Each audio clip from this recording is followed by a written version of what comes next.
राधे राधे। जय श्री कृष्णा। आज हम जानेंगे कि श्री राधा रानी ने पृथ्वी पर अवतार कैसे लिया। अगर भागवत के अनुसार बताया जाए तो देवताओं ने क्षीर सागर में स्तुति की और भगवान ने अवतार ले लिया। पर ब्रज उपासना कहती है आज नित्य लीला में श्री प्रिया प्रियतम विद्यमान है। साथ में सखी विशाखा, ललिता, चित्रा, इंदुलेखा सब साथ में हैं। तब वहीं पे बाहर से निकुंज के द्वार पर जोर जोर आवाज़ आती है, श्री राधे श्री राधे श्री राधे। तो ये आवाज़ सुनकर सारी सप्त सखियाँ चौंक जाती हैं। तो तभी विशाखा कहती हैं ललिता से, जाओ देखो कौन है निकुंज के द्वार पर। तो ललिता जी बोली कि छोड़, हमें आज अच्छा नहीं लग रहा है। विशाखा बोली क्यों? तो ललिता जी बोली आज मान लीला हो रही है जिसमें स्वामिनी जी ठाकुर जी से मान करी हुई हैं। तो कहीं किस बात का मान करके बैठी हैं। तो ललिता जू ने कहा कि आज प्यारी जू को चंद्रमा दिखा रहे हैं और चंद्रमा दिखाते हुए कहते हैं प्यारी जी तिहारो मुख चंद्रमा समान। तो हमारी लाडली इस बात को सुनकर मान करके बैठ जाती हैं। विशाखा जी बोली इसमें मान करने की क्या बात है। तो ललिता बोली कि श्री जी कही कि हमारे मुख में कलंक थोड़ी तो लगा है, चंद्रमा के मुख पर तो कलंक है, दाग लगा है और आप हमारी उपमा चंद्रमा से दे रहे हैं। ये वार्तालाप सखी ललिता और सखी विशाखा के बीच चल रही थी। तभी बाहर से जोर जोर से आवाज़ आती है, श्री राधे श्री राधे श्री राधे। तो विशाखा जी बोली देख तो कौन आया है बाहर। तो ललिता जी बाहर गईं, देखा कि 3 पुरुष खड़े हैं।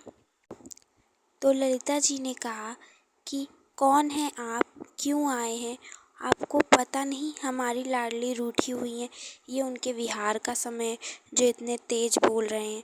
तो तीनों पुरुषों ने कहा हम हैं ब्रह्मा, ये हैं विष्णु और महेश, कहीं क्यों आए हैं आप।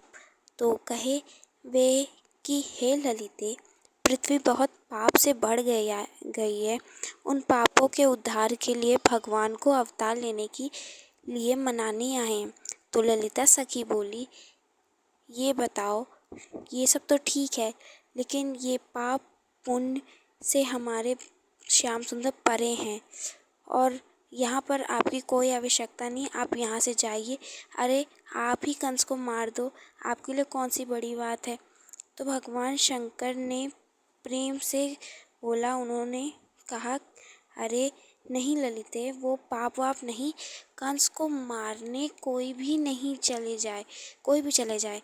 हम चाहते हैं जो राधा माधव का प्रेम है उस प्रेम का संचार जाकर पृथ्वी पर करें, जिससे पूरे जगत में प्रेम लोगों में बड़े समझे लोग। तो ललिता बोली हाँ ये बात थोड़ी सही है, अब मैं थोड़ा निवेदन कर सकती हूँ तो मैं तुम्हारा संदेश पहुँचा दूँगी, तो तुम्हें पता चल जाएगा। तो तीनों प्रणाम किए, तीनों त्रिदेव प्रणाम किए और त्रिदेव वहाँ से चले गए। अब देवी ललिता निकुंज में प्रवेश करती हैं। श्री श्याम सुंदर और श्याम माजू दोनों अंदर विद्यमान हैं, आपस में बात कर रहे हैं। तो श्याम सुंदर लाडली जू को मना रहे हैं, श्यामा जू मान की हुई थी ना। तभी देवी ललिता आती हैं, प्रणाम करती हैं। त्रिदेव आए थे, पूछे किसके लिए आए थे। तो बोली कि वे निवेदन कर रहे थे कि आप अवतार लो। ठाकुर जी बोले ये अच्छा समय है लाडली जू का मान दूर करने के लिए।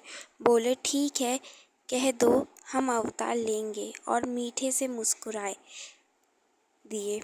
लाडली जी तीखी तीखी नज़रों से देख रही हैं।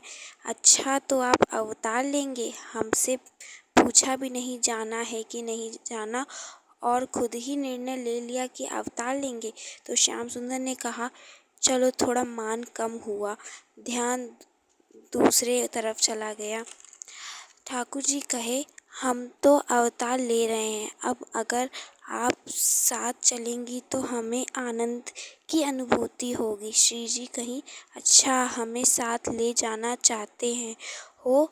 बोले, हाँ। श्री जी कहीं, अगर कोई को ले जाना हो तो उसका सारा ताम झाम भी ले जाना पड़ता है, तो हम अकेले तो नहीं जाएंगे, हमारे साथ पूरा ब्रज धाम जाएगा। मैं बिना यमुना महारानी के नहीं रह सकती। मैं उस स्थान पर जाना नहीं चाहूँगी जहाँ पर गोवर्धन ना हो। तो आज श्री जी जिद पकड़ी है कि जब तक पूरा निकुंज उनके साथ नहीं जाएगा, सखियाँ नहीं जाएंगी, तब तक श्री जी अवतरित नहीं होंगी पृथ्वी पर। ठाकुर जी ने अनुमति दी। ठाकुर जी खुश हो गए कि चलो ये हमारे साथ ब्रज में लीला करेंगी। कहे कि श्री जी ये ध्यान रखिएगा, लीला में वो संयोग भी होगा और वियोग भी होगा। लीला में दोनों दूरियां भी आती है और मिलन भी होता है, तो आपको दोनों ही सहना होगा।